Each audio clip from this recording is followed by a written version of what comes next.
Everyone. Thank you for joining us today. We're going to get started.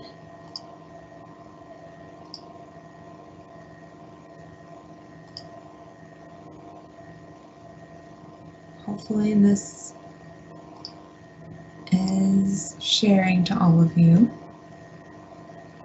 And as a quick reminder, to fill out that CE credit form. Jen put that in the chat. It will also be emailed to everyone. And as well as all of our slides. And even if you joined this presentation anonymously, as long as we have your email, you'll be able to get credit. So welcome. I'm Dr. Laura Rowley. I'll be talking to you all about risk assessment, crisis intervention for suicidal adolescents, particularly pertaining to telehealth, this lovely thing we're all doing right now. An overview of what we're addressing today, just getting all of this information out there, and there will be several references and resources linked at the end of the presentation as well, so you'll be able to refer to those when the slides are shared for you. A little bit about me and why I'm here talking with you about this. I'm a licensed clinical psychologist. Most of my training has been with children and families. I'm currently a primary member of our DBT team at the Utah Center for Evidence-Based Treatment, treating teens and adults with suicidality, leading our groups, participating in our consultation team. So a lot of what I'll share with you today comes from that lens of DBT, just because it's this really great evidence-based model addressing high-risk individuals, and it teaches specific skills to target suicidality. So even if you're not a DBT therapist or not part of a formal DBT program, I think a lot of the skills can be really useful in this context.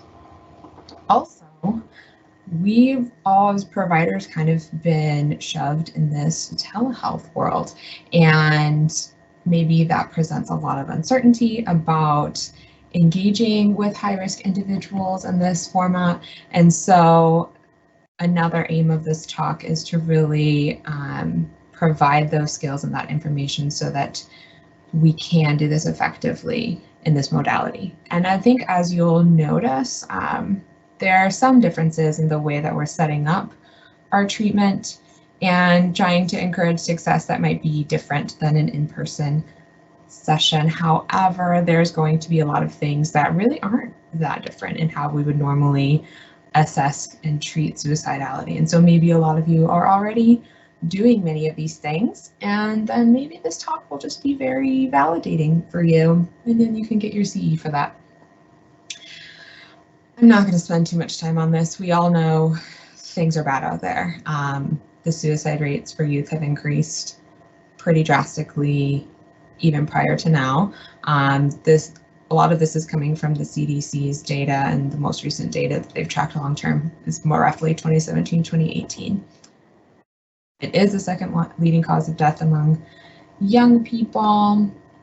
There are some stats I wanted to point out related to different groups. If we do a cross-section of ethnic and racial groups, research shows, or the data shows, that the American Indian Alaska Native youth have the highest rates of suicidal ideation, where Black youth have the highest rates of attempts, and their attempts tend to be more lethal, requiring more treatment compared to other groups in the national average. So there are some different vulnerabilities here. The CDC doesn't really track where individuals fall in the LGBTQA spectrum, but the Trevor Project, a really great resource that I'm going to continue to reference throughout this talk, they do kind of their own survey modeled after the CDC survey, and they found that when you compare rates, they're pretty much almost double for the LGBTQA youth compared to the national average of youth. Related to COVID-19 particularly, again, obviously the data is still being collected and we don't have a ton of information from 2020, The rates are actually not significantly higher than what we've seen for the general trends when it comes to suicidality or completed suicides. COVID-19 definitely contributes to vulnerability, just given the financial and emotional impact, and it places a stress on our healthcare system, but I don't want to put out there that there's this causal link between COVID-19 and increased suicide, that this was kind of already trending. And there's more. I have a lot more stats and slides and images related to this kind of at the end of the presentation, so when the slides are shared with you, you'll have all of that information if you want more detail. Just thinking about, we're entering the time of year when suicide risk is particularly high for most individuals, and we do want to avoid inpatient hospitalization if at all possible. Number one, it's not a very therapeutic experience necessarily. Also, hospital systems and emergency departments are going to be overloaded just given COVID-19 and then other things that happen in the winter, right, with the flu, etc. And it also might place individuals at risk for exposure to COVID-19 if they are in emergency services or inpatient care. And so we can do what we can to arm ourselves now in preparation for that and ideally limit a hospitalization for these patients as much as possible. It's important to keep in mind when talking about this, I said, coming from a DBT background, we hold the dialectic, asking all the right questions and doing all of the right things may not be enough, right? And we can make a difference in suicide prevention. So I wanted to highlight this study. We're getting more into the research behind telehealth treatment. This was an interesting one conducted by Gilmore and colleagues prior to COVID-19, but I think it highlights an important point about there's a lot of perceived barriers to treating suicidal or high-risk patients via telehealth. And when they conducted this survey, providers outlined several reasons, including that telehealth would not allow for a thorough assessment of high-risk clients. There's this lack of control over the physical environment, right? They're obviously not in your office and we can't physically detain them should we need to. And then there might be increased difficulties in arranging hospitalizations, triaging, communicating with family members, right? Just because we're at a distance. And these are all reasons why we might be hesitant to do this type of treatment in this modality or see these type of patients. And again, holding both. They found that the clinicians who were actively treating suicidal patients reported benefits to using this telehealth modality compared to participants who were not, and their clients as well.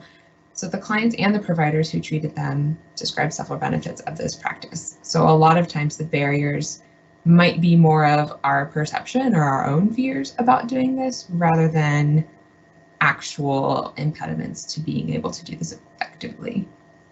And again, this study was conducted prior to COVID-19, so maybe now that most of us are all thrown into doing this, it kind of already is an exposure and maybe we have less anxieties about it, but I just wanted to highlight that that was kind of an interesting research finding. So in general, the empirical evidence that telehealth can be effective with youth, there's some limited information out there. So a lot of this information is going to come from research and clinical observations. What we do know is that there is some evidence out there that is promising in using evidence-based treatments over telehealth, like CBT or DBT. Most of this is done with adults compared to youth. Some research suggests it increases accessibility for groups that may have a lot of barriers in accessing mental health resources. So giving it over this format can be beneficial in that way. There are some clinical presentations that have been shown that this may be not an ideal modality of treatment. People who have developmental disorders, psychotic disorders. But yes, more research is needed in general with youth, particularly culturally diverse groups, right? Like we can show that it increases accessibility, and we don't know a ton about effectiveness. And then this other kind of observation that we're asking a lot from teens right now in terms of their ability to attend and focus over screens, and what the capacity of the developing brain to really do that. Like they're in distance learning all day, oftentimes, and then attending to appointments, right? It's very like intense and focused. And so we'll kind of talk more about how that impacts communication, but there really isn't a lot of research that has looked at that specifically in terms of like, okay, what about the actual modality of telehealth? So if you're a researcher, these are some things that would be helpful to look at. So these are some guidelines that come from the American Telemedicine Association about really how to set the stage for success and the things that we should consider when implementing telehealth services, as well as just some clinical observations. And again, all of these resources are linked at the end. Just the tech component, try to have as a reliable connection as possible, and backup communication methods, just in case connection drops, you know, like having you or your client be able to switch pretty quickly, maybe to mobile data if the laptop's not working, etc. You know, multiple devices, multiple connection methods. If you do have the capacity to go into the office to do telehealth versus home, if home is not working for you, right? Like just having all of the backups. And then really setting up the environment to make it as much of them as it would be like coming into the office, like having a private space, right? Like they're not going to be FaceTiming with you at the store, in the car, with friends, with family, right? We're not chatting, we're not catching up as friends. Like this is a separate session. We need this own dedicated space, making sure we can see them, need eyes on the client, particularly when we're doing more of this risk assessment. Devices with stands if possible. I don't know if a lot of you out there have experienced this, but if we're like holding the phone or holding the iPad, there's a lot of moving around and dropping things, and right?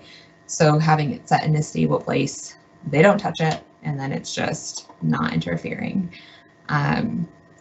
Really key information, again, a point that I will continue to hit is that we need to be communicating with the caregivers and have their contact information, always coordinating care. And from a risk perspective, the caregivers should be on site, even when the teen is in individual therapy. So when they're not participating, even they should be at home if the teen is at home.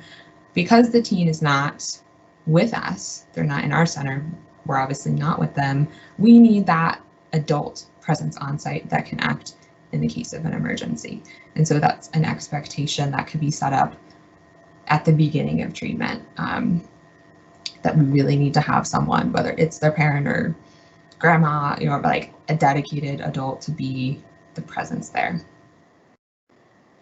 And going back to this issue of communication, I think sometimes there's this pressure to, when looking at a screen, to be like constantly looking at the screen, like intense focus.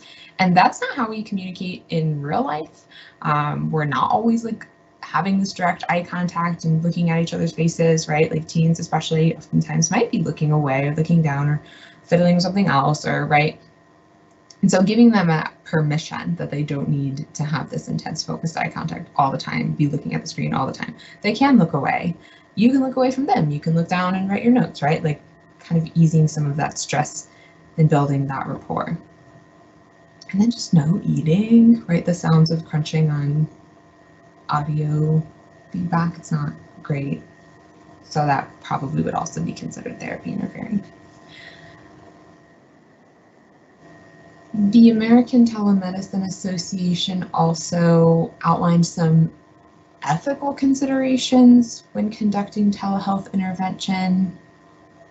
And those include things like having formal administrative policies and procedures, and not assuming that whatever policies and procedures you have, like pertaining to crisis situations specifically, but in general, that they don't just translate from the ones in person to over telehealth.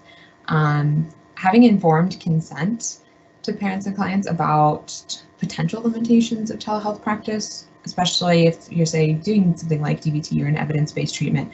That evidence-based was pretty much conducted in person, right? And as we kind of mentioned before, we don't have as much evidence over the telehealth, so being pretty transparent about that. And then seeking training and consultation regarding telehealth practices, content and process, building that rapport, setting yourself up for success. Important to keep doing what you're doing there.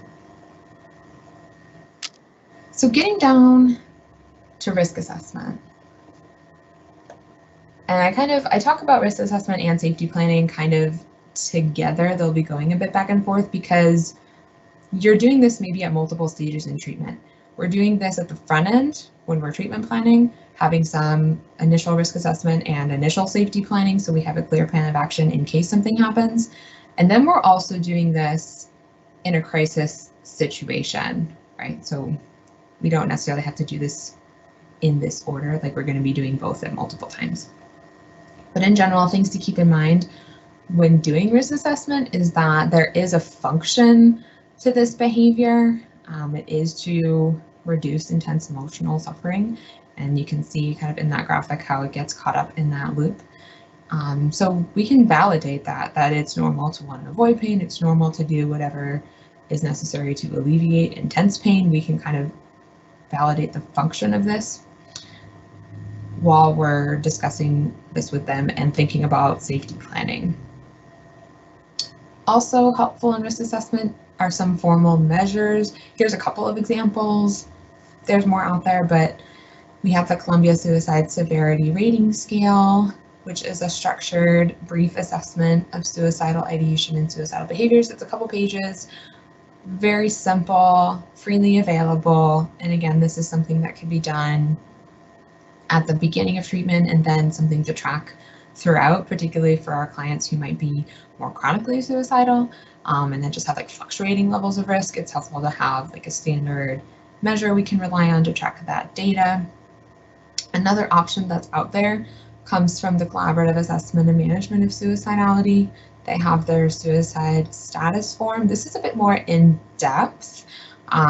It's a structured assessment targeting multiple things: emotional intensity, hopelessness, plans, intent, reasons for living. It includes a safety planning component already in there structured for you. And it's part of this larger intervention, which is the CAMS, that's kind of designed to treat suicidality. And this method does actually have some research support across telehealth with adults, of course. Sometimes I don't like the assumption that we assume that if it works for adults, it works for teens, and we work with what we can get, but this actually has some effectiveness in the telehealth world. And also free, that measure the suicide status form. And so these resources are also linked all at the end. So when conducting safety planning, it's important to identify the triggers of intense emotions, right? We talked about the function of this behavior is to reduce intense emotions. What kinds of things precipitate that from a very behavioral standpoint? Having the teen outline this. A helpful framework to use to measure intensity is SUDS, or subjective units of distress, and this is a very clear way for teens to kind of understand and communicate the intensity of their emotions. So for instance, if they say, this is all out of 10, if they say they're at like a 5 out of 10, that means they're moderately upset, uncomfortable, unpleasant feelings are still manageable with some effort. 10, we're feeling unbearable, beside ourselves, totally out of control, right? That's the maximum intensity we can have.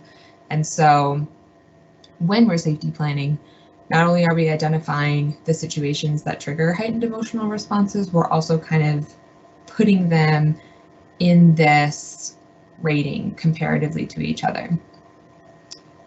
In addition to doing that, we have, so the antecedent, what's happening, and then the consequences of that. When they're at these different levels of intensity, where are their urges? So are they at a 7 when they're engaging in self-harm behaviors? Are they increasing suicide planning and intent when they're at an 8, or is that not until they're at a 10, right? So helping them articulate what behaviors follow from the intensity so that when we are in a moment of crisis, they can quickly communicate where they are and we have a better sense of what that means they might do, right? And then that helps us with decision making, it helps us with risk assessment if we have this very clear system we can rely on. It also helps when we're implementing crisis skills, because then we can track where were they before, where were they after, was the skill effective, did it take it down to where it needed to be, so that we can commit to safety, engage in more effective behavior.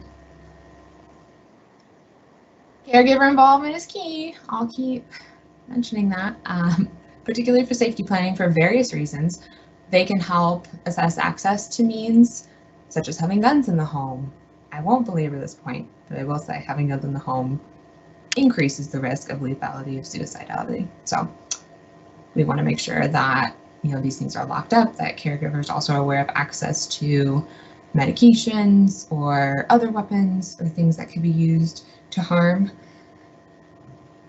They also would benefit from being aware of those triggers for teens. So after we've talked with them in the safety planning context of what types of situations lead to different levels of emotional intensity, if parents are aware of that, then they can be on the lookout for that if things do happen, and then checking in and just knowing that they need to be monitoring. We can also teach parents the skills that we're teaching our teens so that they can help coach teens in effective behavior when they're in a crisis. And giving parents access to crisis support resources helps them, like if they're feeling this is beyond their depth, they have additional resources they can access. And if the teen, even if they're aware of some of these resources, are too high in emotional intensity to really think about them or really want to take those steps, the parents can do that for them as well. Another thing to think about from a caregiver perspective, or just like in general, is that there are different risk factors for teen suicidality, and different groups have maybe different the risk factors impact different groups differently, I guess is what I'm trying to say. There's a variation in how certain groups are impacted by things compared to others, or they experience more risk factors than other groups. So in general, an invalidating environment can sometimes precipitate factors. If we think about this in the context of our LGBTQA plus individuals, part of that Trevor Project survey indicated that affirming gender identity among transgender and non-binary youth was consistently associated with lower rates of suicide attempts. So having that affirmation, that validation, was a way to mitigate some of those risk factors. Some research related to more of our ethnic and racial diverse individuals. Again, I think several of these were done with adults. Some of these were both adults and youth. And so the resources are listed at the end of the presentation, but discrimination has been linked to increased risk for suicide in Black individuals above and beyond depression and non-discrimination stressors compared to white individuals, right? So even though these things all represent risk factors, this was linked to increased risk in this group. We look at our Alaskan Native and American Indian individuals. These are the ones that have the highest rates of ideation for our youth. Suicide rates are more closely linked to interpersonal relationships, either in a domestic violence situation or community members dying by suicide. There's research that suggests they are more prone to that, what they call suicide contagion, compared to other groups. And they're also more likely than white individuals to have suicide linked to alcohol use when it comes to cause. And this was established by, again, I think more obviously for people who've completed suicide, we don't have actual data to say why, but reports from family members or people around them of or suicide notes of why we think they did. But just keeping in mind that there are certain risk factors that might be more relevant for certain groups compared to others, and including that in the triggers. Here's just a bunch of resources for crisis support. These are all linked at the end as well. We have our suicide hotlines, our crisis line, warm line at uni. We have the Safe UT app. The Trevor Project has several lifelines, chats, and texts for LGBTQ young people. So shifting more towards risk assessment in the context of a crisis situation. Here are some pretty important principles to keep in mind that I'll touch back to as we're going through what are we actually saying? What are we actually asking? Number one, we're asking directly, like we're not beating around the bush, like we're asking them, do you want to commit suicide and why? Respecting their autonomy in the process, we want to address both risk and protective factors. And just in general, the way we approach them, we want to be genuine but calm. Sometimes sensitive individuals might read concern on our face as disappointment or disapproval.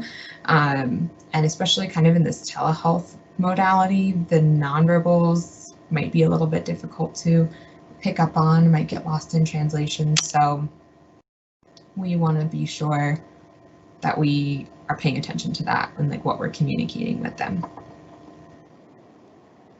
What to say? So in addition to those measures that I mentioned before, here are some just like general topics to touch on.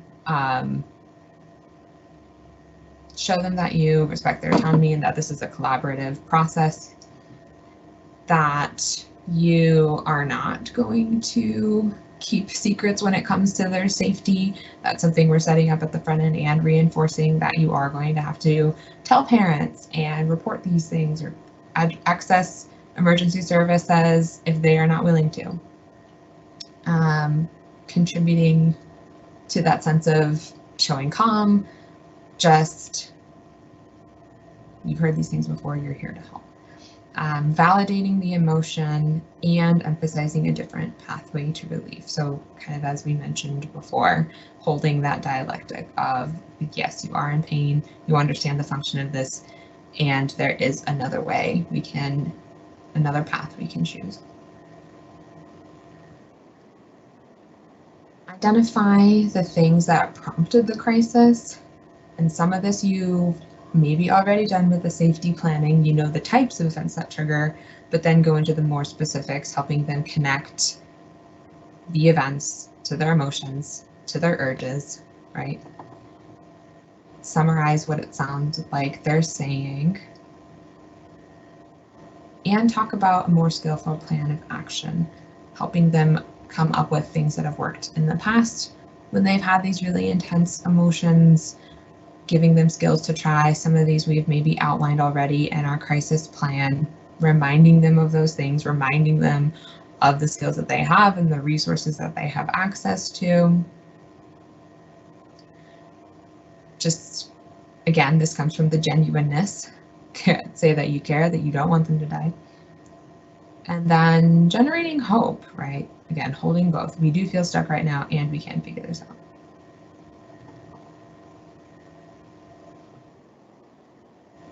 So thinking about what specific factors we want to touch on when it comes to risk and protective factors. We want that plan. We want their access to means. We want intent. We want the barriers to acting. We want reasons for living and protective factors.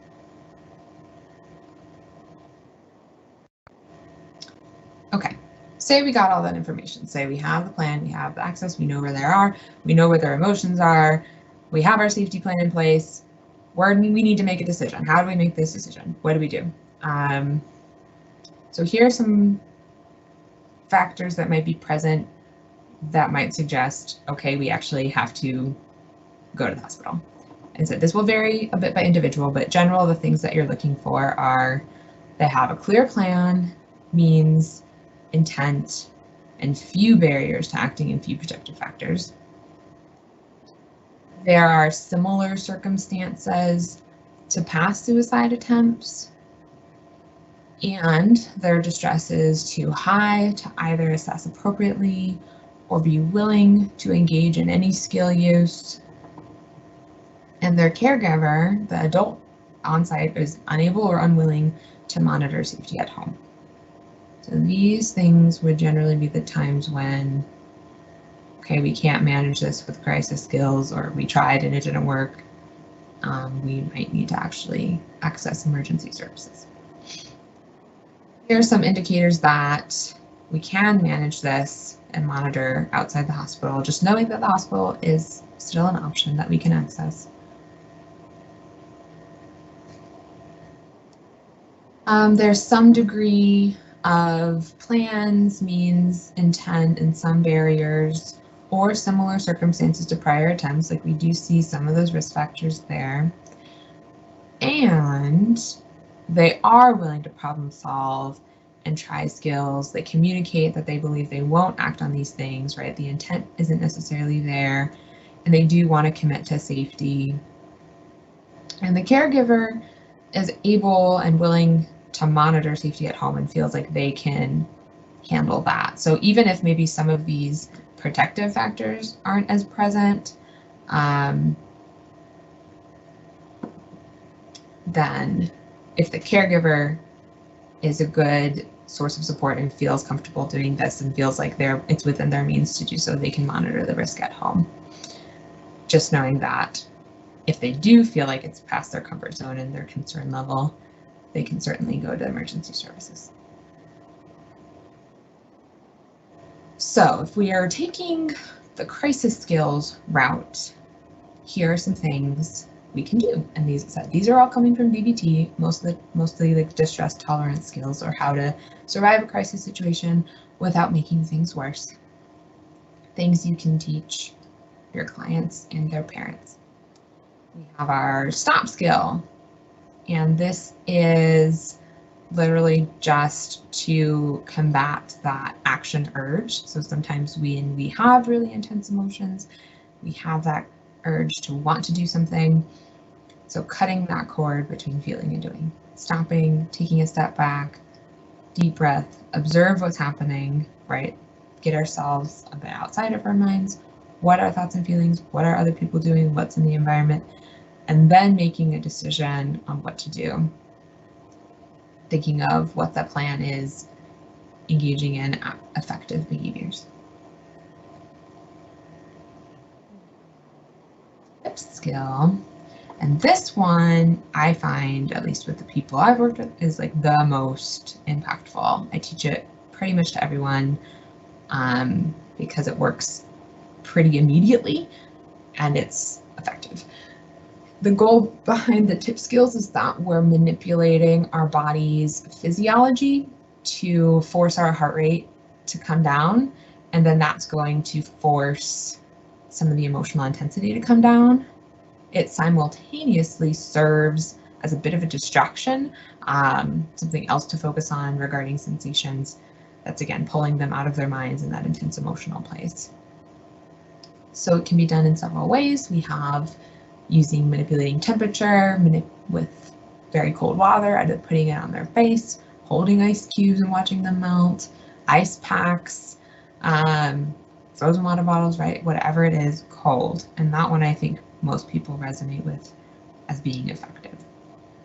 We can also lean into that action urge, engage in some intense exercise to eventually force the heart rate to come down because it cannot sustain that for a long period of time, as well as our paced breathing and paired muscle relaxation. So again, manipulating our body's physiology, shocking ourselves out of it a bit.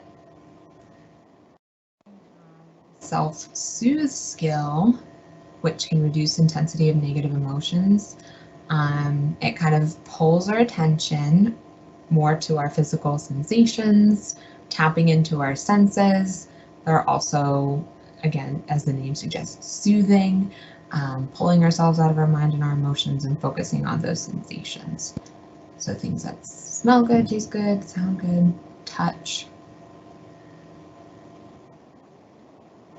This one I think is also important, but a little bit less tangible. So radical acceptance is this concept that We accept that there are certain things we cannot control, that pain is a part of life at times, and we don't have to get stuck in it.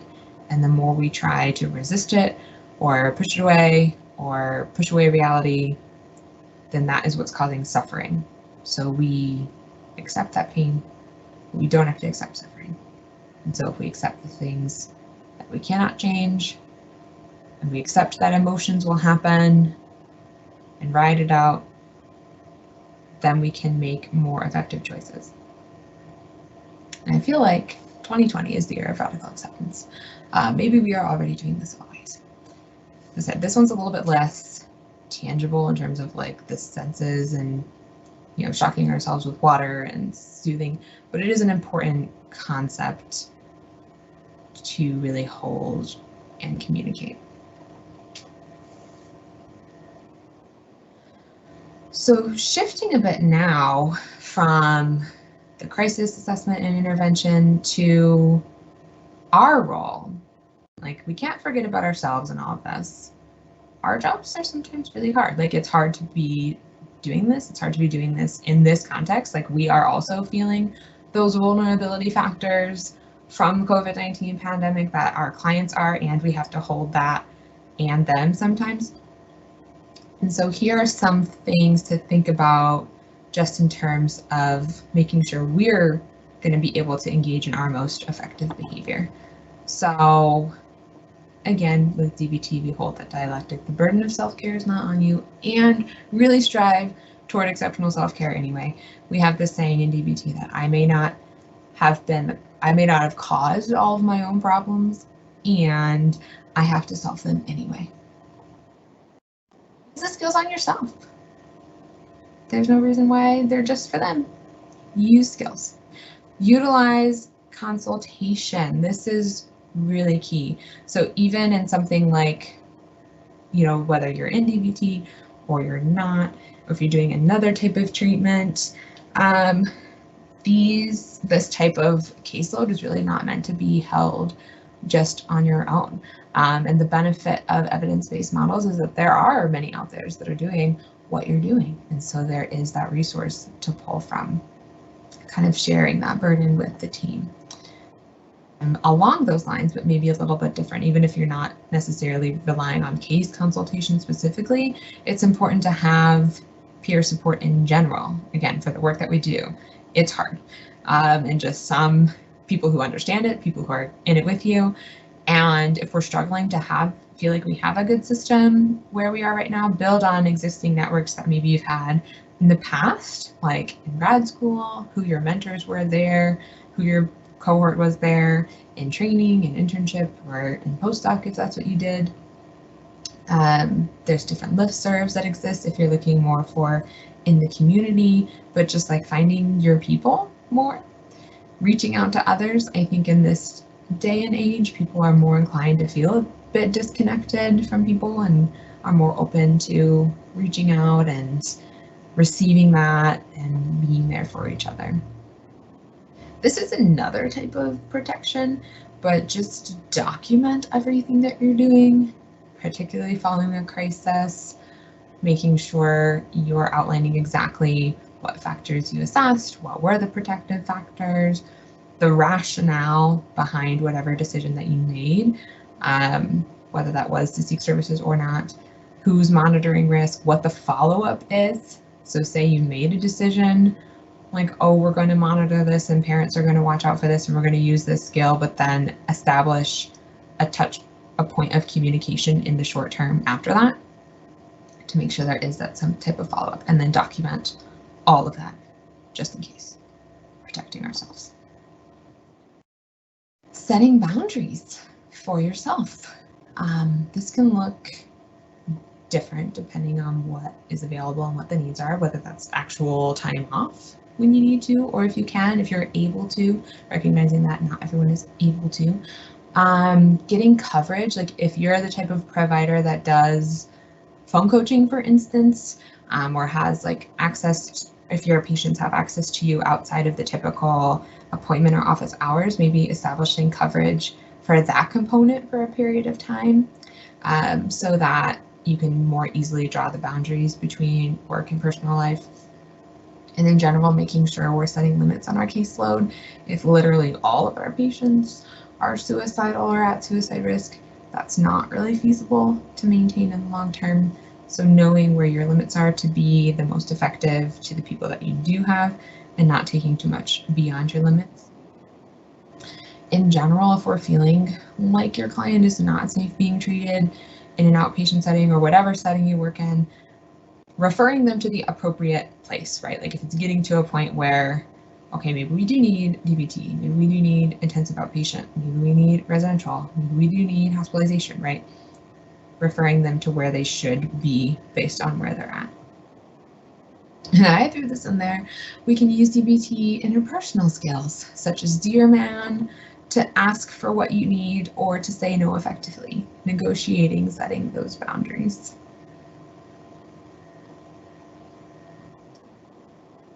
So kind of starting to wrap this thing up, important points to keep in mind is that telehealth can be an effective and accessible means of treating high-risk clients. And as I mentioned before, what might be pretty clear in this is that we're not doing a ton different in telehealth versus in person in terms of how we're assessing risk and planning and crisis skills, right? Like there's a few things we have to keep in mind on the front end or different methods to address some of those barriers, but in general, it actually looks pretty similar. We want to assess risk directly, frequently, non-judgmentally, have a clear plan of action that includes those triggers, the emotional intensity, people to call, maintain communication with caregivers. This one is so important. Refer to more intensive therapy or higher levels of care when necessary. Teach skills, practice skills. I should have put that on there. Teach and practice skills. Care of yourself and all of this, setting your own boundaries. So here are some of the resources that I alluded to in the presentation. I pulled them out here, more for crisis situations and measures. This is resources for LGBTQA kids, the Trevor Project, as I've mentioned before. Also, the Family Acceptance Project is really good. It has more of an LDS lens. So for those families, it can be really useful. This is another resources in our Utah Salt Lake community that I wanted to highlight. It's called the Black Clinicians Group. They're a referral network for people seeking culturally competent therapists or therapists of color. They do mental health outreach for the Black community. They do training for clinical groups, including suicide prevention. So definitely check them out. There's their Facebook link. They have a lot of good information out there. And yeah, thank you so much. If you're interested in more of these kinds of topics, we are doing an all-day training for assessing and treating suicidality for adults and youth in general. That's kind of planned for February 5th, 2021. So us primary DBT team members at Ucebt are going to be doing that. And yes, Wendy, yeah, though I am going to get to your questions. I just wanted to make sure we wrapped up. And I believe that the questions, if you haven't already, they could be posted in that Q&A box. I have to stop sharing my screen in order to be able to see that, I believe, but I will take questions now or just kind of show more. I have all the resources here. There's going to be a bunch of stats at the end of the presentation. So as I said before, if you're interested in all of that, we can do that. All right, so my producers are going to text me any questions that you have at this point. I'll kind of leave it open.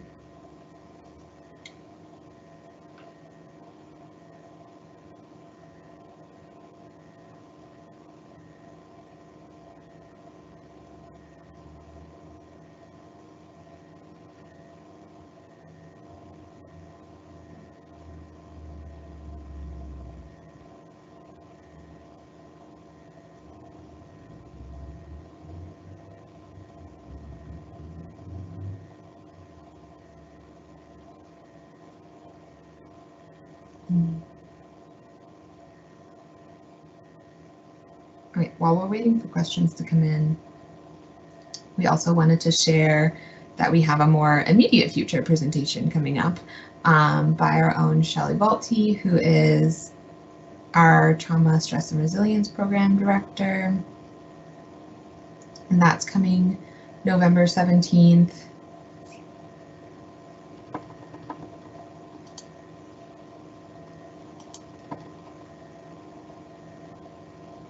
And what that targets is going to be risk of trauma exposure and resilience in graduate students. So definitely check that out next month. All right, first questions are coming in. It says, if a child states that they are not suicidal, but there are concerns, how should we continue? Yes. So I think that one would be a really good reason why the parent communication piece is really important. So on the front end, talking with them more about emotions and emotional intensity might be more accessible if they're saying they're not suicidal, and like thinking about the action urges they might have. Emotional intensity. And if they're still not explicitly stating these things and you do have concerns, that would be a time to really talk more with parents about that. Another question says, do you find that youth prefer telehealth to in-person? And I would say that that definitely varies on the person. Some benefits to it, I think, is like they're kind of in their own space, and maybe there's some increased openness in that sense. But also, sometimes this modality of communication has been hard. So I think I've heard communication in both ways, that sometimes it helps them be more open and sometimes more accessible, related to not only just like their schedules, but just their feeling that they can talk more about these things. And some really do miss that person-to-person contact and struggle a bit with being able to focus and attend in this format. So it really just kind of depends. And then I think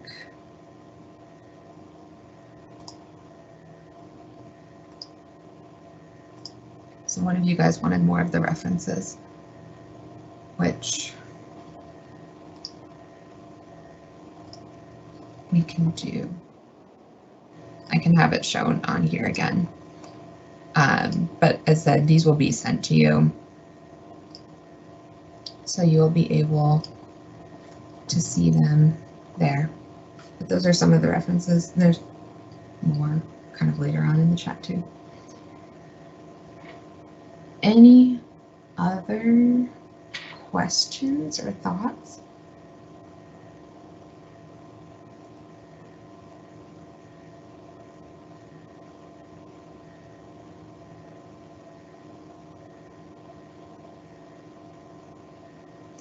Yes, this is a good question. So someone says that they are in the hospital, they have a client who's in the hospital due to a suicide attempt, and they're pretty impulsive, which makes it difficult to assess her at times. And how do we deal with clients more effectively who are impulsive?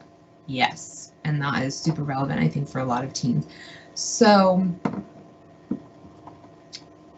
where I think we can intervene on that front is the importance of really connecting the emotions, the level of intensity, and the behaviors, like helping them understand more of the antecedents to this action urges, and then giving them the skills to write out those urges. So sometimes with teens who are pretty impulsive, maybe that comes from just a lack of insight or understanding, or kind of like explicit knowledge of like what's precipitating these events. So the more that we can track that, the more that they can build that kind of awareness and cope ahead of time. So number one, that knowing just what leads up to these things in general. And then number two, the practicing of the skill usage when it is happening. And the more that they practice, and I would say practicing even outside of crisis situations is going to be pretty key here. So all of those skills that I showed you before with DBT, like the tip and self-soothe and everything, they should be really implementing those outside of crisis situations and kind of getting in the habit of doing them. And so that the more that they are practicing, the less effortful it will be when their emotions are really intense. They won't have to think about it as much. It will just be something a bit more natural as it comes along. So helping them see connections, practicing skills over and over again, helping address impulsivity. And then yes, as a general rule, like if you are feeling uncertain, you do have concerns, again, you can always rely on the emergency services piece. So it's not to say that you can't do that, but. Another question, how would you conduct a Columbia screener with a young child if there are symptoms? Should we conduct as we would with older kids? Yeah, for the young ones, that's a bit difficult in terms of like standardized measures. And I think you can still ask all of these things and these questions. They might have like a more difficult time articulating them in those terms. So relying on visuals. So thinking back to the SUDS and the subjective units of distress, where it has like, you know, a 5 means this, a 10 means this, having like a picture of a thermometer and pictures of coping skills that they can have access to, like a visual reference point, that might be more accessible for our younger kids. If verbally they might be having a harder time articulating these things. And then that one in particular for younger kids, we're going to have more of the parent involvement, I would say. Advice for parents when their child is suicidal was another question. That's, yeah, pretty broad. Let me think about that. So number one, I think helping them, validating their distress, right? Like obviously it would be pretty frightening to be a parent and to have a child going through this stuff. But almost approaching them the same way that you would approach a teen in crisis, right? Like communicate calm, validate the emotion, give them a clear plan of action, right? That's why we're involving them in the safety planning, making sure they have the skills and tools and resources they can turn to so that they don't feel like they're holding this on their own, and that communicate that it is this very solvable problem, right? We do have effective strategies and skills that we can use. There is hope, right? So all the things that communicating with the teen, we're also communicating with the parent.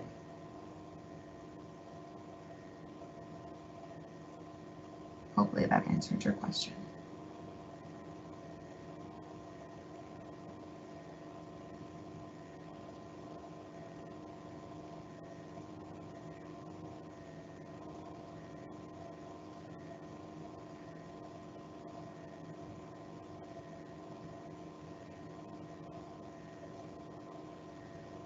Just waiting to see if there's any other questions.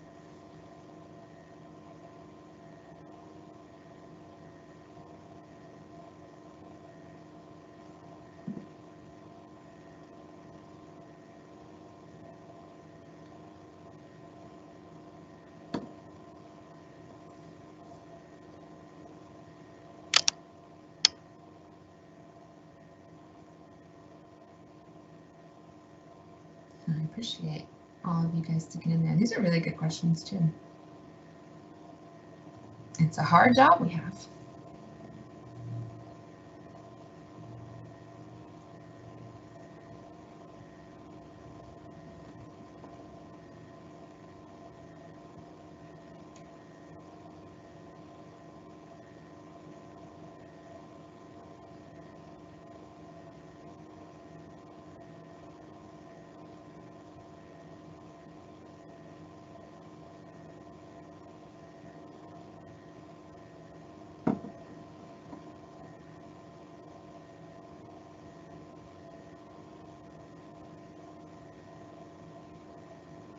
I'm not seeing any other questions. So we'll stick around for a few minutes longer in case other questions come up. But Reminder, you'll be getting all of these presentation slides sent to you with all the resources that you can refer to and follow up on. And then don't forget to fill out that CE credit form to make sure you're getting your CE credit. It will also be emailed to you. Be on the lookout for any future talks that we are having, including this one with Dr. Welty in November, and then we're going to have that all-day training coming up in February, so keep an eye out for communication with that. But otherwise, thank you all so much for taking the time, joining us today. Hopefully you found this helpful. And thank you for all that you do, just in general. Like, I know it's hard out there. You're doing great. We can support each other in all this. Happy Halloween. Be safe out there. Thank you.